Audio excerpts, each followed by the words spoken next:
Hello friends, मैं हूं Girish Chaudhary grope और में आप सबका स्वागत है। तो बेसिकली इस वीडियो में हम देखेंगे कि मैनी टू मैनी रिलेशनशिप है कैसे इंप्लीमेंट करते हैं। प्रीवियस वीडियो में हमने देखा कि वन टू वन रिलेशनशिप है, नॉर्मल फॉरेन के रिलेशनशिप है, वो कैसे इंप्लीमेंट करते हैं। अब मैनी टू मैनी रिलेशनशिप कैसे इंप्लीमेंट करते हैं। अब जैसे आपने अगर डेटाबेस सिस्टम पढ़ा है तो ठीक है, नहीं पढ़ा है तो आप मेरे डेटाबेस कॉन्सेप्ट के ट्रेनिंग वीडियोस भी फॉलो कर सकते हैं। So basically many to many relationship में क्या होता है कि जैसे वर्ल्ड वाइड एक रूल है कि अगर दो टेबल के बीच में अगर मैनी टू मैनी रिलेशनशिप है तो वहाँ पे आपको तीसरा टेबल बनेगा ही बनेगा, ये कंपलसरी रूल है। ठीक है, थोड़े एग्जांपल हम देखते हैं। सो यहाँ पे देखिए, सो यहाँ पे हम लिखते हैं मैनी टू मैनी रिलेशनशिप। ठीक है, many to many relationship, spelling mistake है, ठीक है, वो रिपेयर कर देगा। सो यहाँ पे देखिए, अब मैनी टू मैनी कैसे आपको पता चलेगा। अब यहाँ पे देखिए, ये बुक और ऑथर का मैं एग्जांपल लेता हूँ। सो यहाँ पे जस्ट आपको ये सोचना है कि एक बुक के मल्टीपल ऑथर हो सकते हैं, यस हो सकते हैं, और एक ऑथर मल्टीपल बुक्स भी राइट कर सकता है, तो ये भी सही है। सो यहाँ पे दोनों जगह many to many relationship built up होंगे। अब जैसे सपोज यहाँ पे हम देखिए ऑथर बुक्स का ही रिलेशनशिप है, यहाँ पे स्टूडेंट और क्लास की बात करते हैं तो एक स्टूडेंट मल्टीपल क्लास ले सकता है, यस। एक क्लास में मल्टीपल स्टूडेंट्स हो सकते हैं, ये भी सही है। सो बेसिकली दोनों तरफ मल्टीपल है, तो बेसिकली इसी को हम मैनी टू मैनी रिलेशनशिप बोलते हैं। दूसरा आप एग्जांपल देखते हैं कि प्रोडक्ट और ऑर्डर। सो सपोज एक ऑर्डर में मल्टीपल प्रोडक्ट हो सकते हैं, यस, और सेम प्रोडक्ट मल्टीपल ऑर्डर्स में भी हो सकता है। सो ये भी एक मैनी टू मैनी रिलेशनशिप है। सो यहाँ पे हम यही एक एग्जाम्पल देखेंगे। तो देखिए यहाँ पे मैंने जो है एक बनाया हुआ है, प्रोडक्ट का मॉडल बनाया हुआ है और ऑर्डर का मॉडल बनाया हुआ है। ठीक है, अब यहाँ पे देखिए मैं इसको प्लूरल नहीं बनाता हूँ, जस्ट सिंगल बना देता हूँ। ठीक है, अब यहाँ पे देखिए मैंने जो प्रोडक्ट टेबल है उसमें यहाँ पे नॉर्मल फील्ड लिए हैं जो भी हम लेते हैं, और ऑर्डर में यहाँ पे देखिए मैंने लिया है models dot many to many product के साथ मुझे मैनी टू मैनी रिलेशनशिप बनाना है। और जैसे मैंने कहा था कि मैनी टू मैनी रिलेशनशिप का एक रूल है कि अगर दो टेबल्स के बीच में अगर मैनी टू मैनी रिलेशनशिप है तो तीसरा टेबल बनेगा ही बनेगा। पर नॉर्मल कंडीशन में कैसा है कि तीसरा टेबल हमें बनाना पड़ता है, जबकि यहाँ पे अगर आप सिर्फ मैनी टू मैनी रिलेशनशिप दे देते हो तो वो अपने आप ही तीसरा टेबल भी क्रिएट कर देगा। चलिए पहले ये एग्जांपल देखते हैं, बाद में हम नीचे के एग्जांपल भी देखेंगे कि हमें कुछ एडिशनल फील्ड अगर ऐड करनी है थर्ड टेबल में तो वो हम बाद में एग्जांपल देखेंगे। ठीक है, सो यहाँ पे चलिए ये मॉडल में ऐड कर देता हूँ सर्विसेज में। सो यहाँ पे ऑलरेडी 2 मॉडल है, 3 मॉडल हमने किए थे। सो यहाँ पे देखिए प्रोडक्ट और ऑर्डर का मैंने मॉडल यहाँ पे many to many relationship field के साथ बना दिए कि कौन से टेबल के साथ मुझे मैनी टू मैनी रिलेशनशिप बनाना है। ठीक है, चलिए अब बेसिकली कुछ नहीं, इसको तो माइग्रेशन ही करना है। सो माइग्रेशंस, मेक माइग्रेशन सर्विसेज।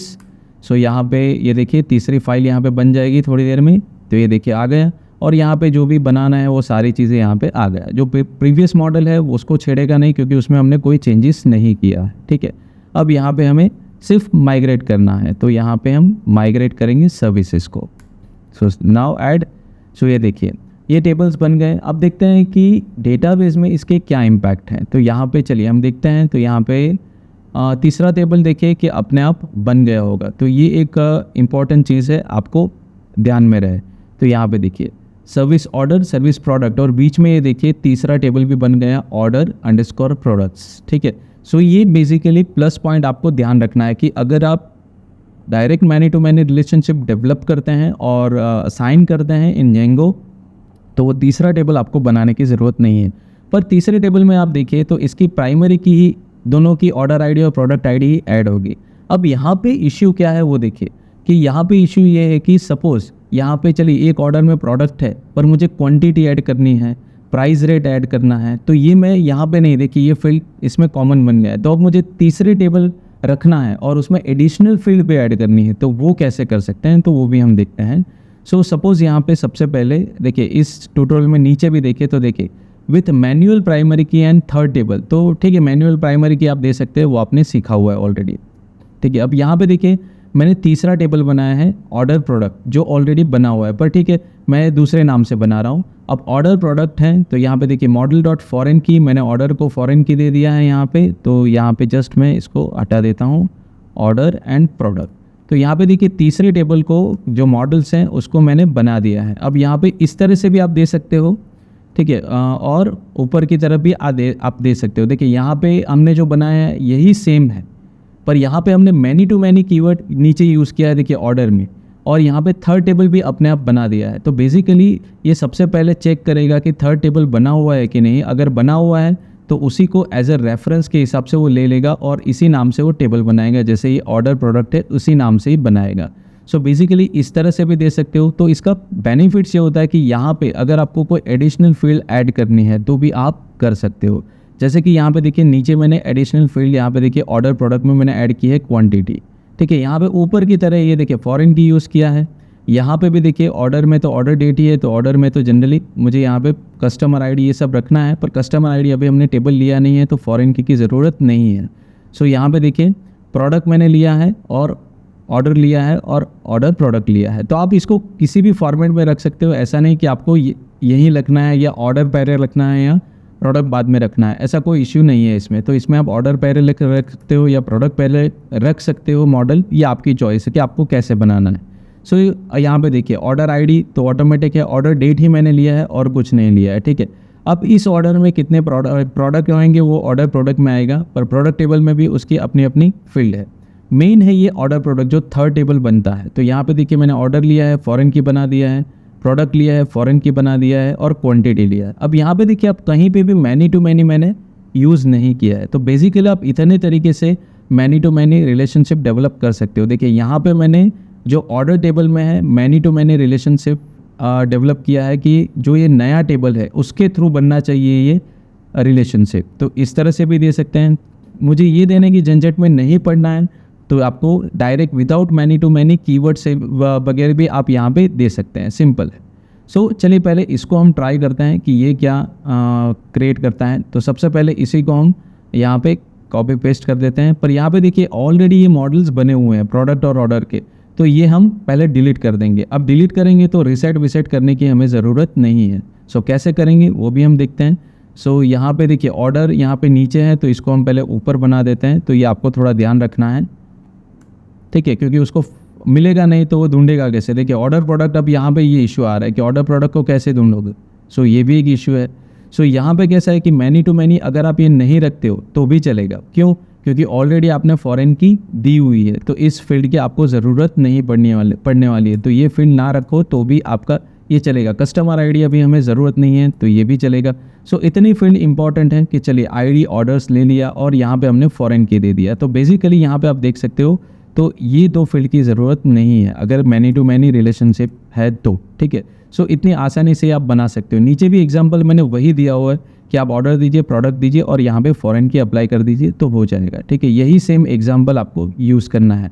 तो यहाँ पे आपका many to many relationship build up नहीं होगा अगर आपको कुछ एडिशनल फील्ड लेनी है या फिर थर्ड टेबल अपने नाम से बनाना है, अपने हिसाब से बनाना है। तो इस हिसाब से यहाँ पे फर्स्ट एग्जाम्पल में हमने दिखा कि मैनी टू मैनी से कैसे थर्ड टेबल ऑटोमेटिक बन जाता है, जबकि सेकंड एग्जांपल में हम देख रहे हैं कि यहाँ पे थर्ड टेबल मैंने बनाया है मॉडल्स और यहाँ पे अपने आप मैंने फॉरेन की दी है मैन्युअली और एक एडिशनल फील्ड भी दी है, ठीक है। तो इसको कैसे मेंटेन करना है वो हम देखते हैं, मैनेज कैसे करना है। तो ये ऑलरेडी मैंने बना दिया है। अब यहाँ पे चलिए सो बेसिकली यहाँ पे देखिए एम्प्लॉय आईडी है तो एम्प्लॉय नहीं, प्रोडक्ट का हम यहाँ पे।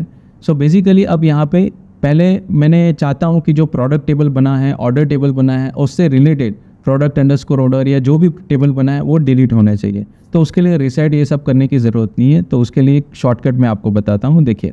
सो बेसिकली यहाँ पे मैं वापस मेक माइग्रेशन करूँगा, ठीक है। ये तो हमें करना ही है। सो सर्विसेज में करता हूँ तो हमने 3 मॉडल्स में कुछ चेंजेस किए हैं। तो यहाँ पे देखिए चेंजेस हुए हैं, पर किस तरह से अभी यहाँ पे चलिए मैं पहले इसको मेक माइग्रेशंस कर देता हूँ। सो जो भी चेंजेस हुए यहाँ पे हमें दिखेंगे क्योंकि उस नाम के तो यहाँ पे बने हुए हैं, ठीक है। देखिए माइग्रेशन, रिमूव फील्ड, ये सब मुझे बता रहा है तो ये मुझे नहीं करना है, तो इसको मैं हटा देता हूँ क्योंकि अभी मुझे सबसे मेरी पहली प्रायोरिटी है कि मुझे टेबल ही डिलीट करना है। तो यहाँ पे आपको क्या करना पड़ेगा। सो जैसे हमने कहा था कि माइग्रेशंस डॉट रन एसक्यूएल करके कमांड है, आपको हमने पहले देखा है, ठीक है। तो यहाँ पे हम लिख देते हैं सेट डॉट ड्रॉप टेबल और टेबल का नाम। अब यहाँ पे हमने यूज़ किया है सर्विसेज अंडरस्कोर ऑर्डर, ठीक है, ये हमने यूज़ किया है, ठीक है। तो बाकी के टेबल के नाम भी हम लिख देते हैं। सो यहाँ पे सर्विसेज ऑर्डर है, यहाँ पे सर्विसेज प्रोडक्ट हैं, सर्विसेज में एस लगाना मैं भूल गया हूँ, ठीक है। और तीसरे टेबल का नाम मुझे याद नहीं है तो देख लेते हैं कौन सा ऑटोमेटिक टेबल बना हुआ है।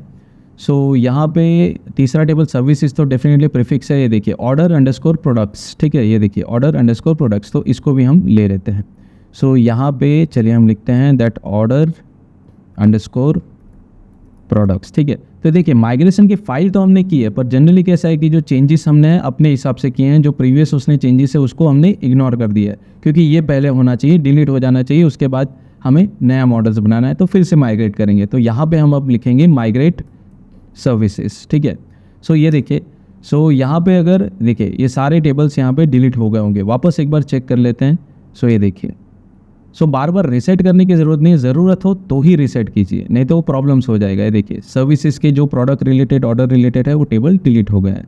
चलिए अब हमें इसकी ज़रूरत नहीं है। अब यहाँ पे हम लिखते हैं वही सेम माइग्रेशंस, क्योंकि अब नए टेबल भी बने, मॉडल्स बने हुए हैं, क्योंकि डिलीट तो हमने यहीं से किए हैं माइग्रेशन से। सो यहाँ पे मेक माइग्रेशंस अगेन। अब यहाँ पे वो डिटेक्ट करेगा कि 3 मॉडल्स है, कि यहाँ पे वापस रिमूव फील्ड ही दिखा रहा है, अल्टर फील्ड ही दिखा रहा है। ऐसा क्यों हो रहा है?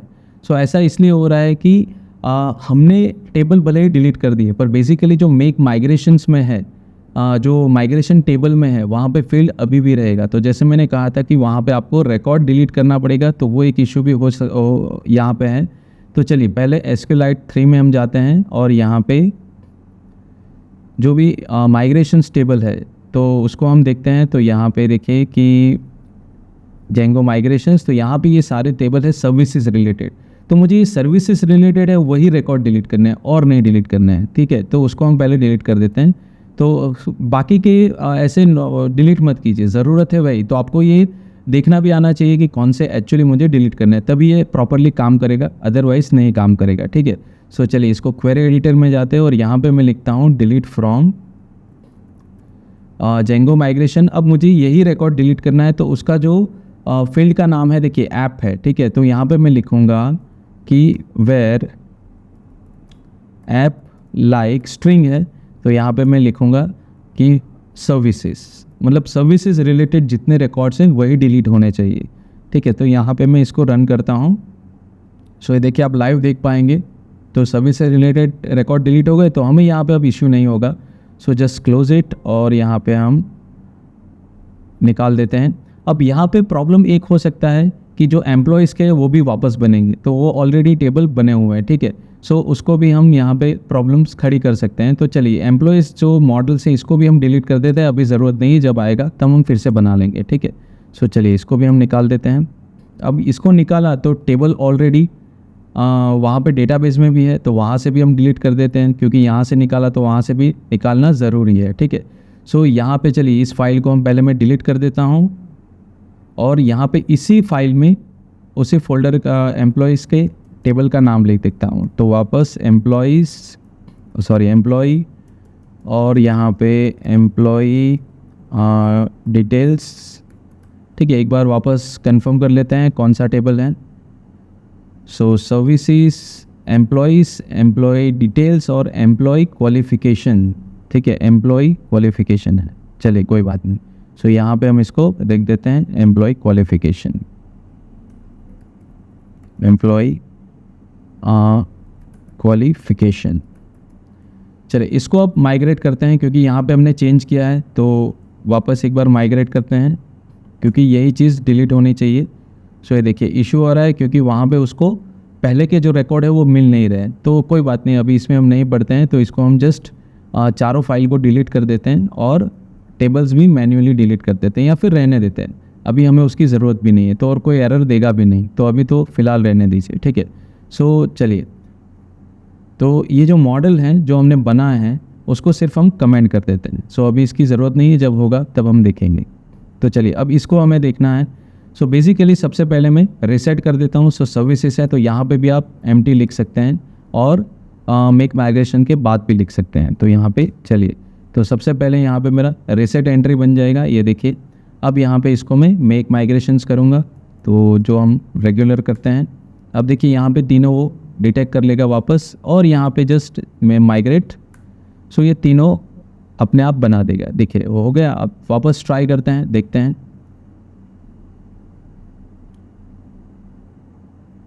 सो यहाँ पे देखिए ये तीनों टेबल बन गए। दैट्स स्टूडेंट है, सॉरी प्रोडक्ट है, और यहाँ पे देखिए ऑर्डर ऑर्डर प्रोडक्ट और प्रोडक्ट। तो इस तरह से ये होम पेज का है, सॉरी यहाँ पे हमें देखना है। So order product and order product. तो इस तरह से आप मैन्युअल भी सेट कर सकते हैं आपके मैनी टू मैनी रिलेशनशिप को, ठीक है। सो बेसिकली एक और एग्जांपल देखते हैं, हम रन नहीं करेंगे, आप रन करके देखना। देखिए यहाँ पे स्टूडेंट हैं और कोर्सेज हैं, तो एक स्टूडेंट मल्टीपल कोर्सेज ले सकता है, वही वैसे ही सेम एक कोर्स मल्टीपल स्टूडेंट भी ले सकते हैं, ठीक है। तो यहाँ पे देखिए कहीं पे मैंने many to many relationship use नहीं किया है। So most of the time ऐसा होता है कि जो थर्ड टेबल बनता है मैनी टू मैनी में, उसमें एडिशनल फील्ड हमें चाहिए ही रहता है। तो जनरली जो मैनी टू मैनी कीवर्ड है ज़्यादा यूज़ नहीं होता है। जेंगो में 1 to 1 होता है, बट मैनी टू मैनी नहीं होता है। ज़्यादातर हम फॉरेन की से ही करते हैं। तो देखिए यहाँ पे भी स्टूडेंट और कोर्स को मैंने फॉरेन की दे दी है, और स्टार्ट डेट एंड डेट कब है, कोर्स की फ़ीस कितनी है, डिपॉजिट कितनी भी है, ये फील्ड अपने आप जनरेट नहीं होगी, तो ये हमें मैन्युअली एंटर करनी पड़ती है। तो जो थर्ड टेबल है वो मैनुअल बनाओ, वो ज़्यादा प्रेफरेबल है, वो आपको एक अच्छा सुविधा दे देगा और आपके टेबल्स काफ़ी बेहतरीन तरीके से मैनेज हो सकते हैं instead of using many to many keyword. So many to many keyword की जगह आप मैनुअल फॉरेन की अगर यूज़ करते हो तो वो और बेहतर रिजल्ट आपको देगा, और आप एडिशनल फील्ड भी यहाँ पे ऐड कर सकते हो, ठीक है। तो ये वीडियो पसंद आया है तो लाइक कीजिए, शेयर कीजिए, सब्सक्राइब कीजिए और नोटिफिकेशन के लिए बेल आइकन पे क्लिक कीजिए। आज के लिए धन्यवाद।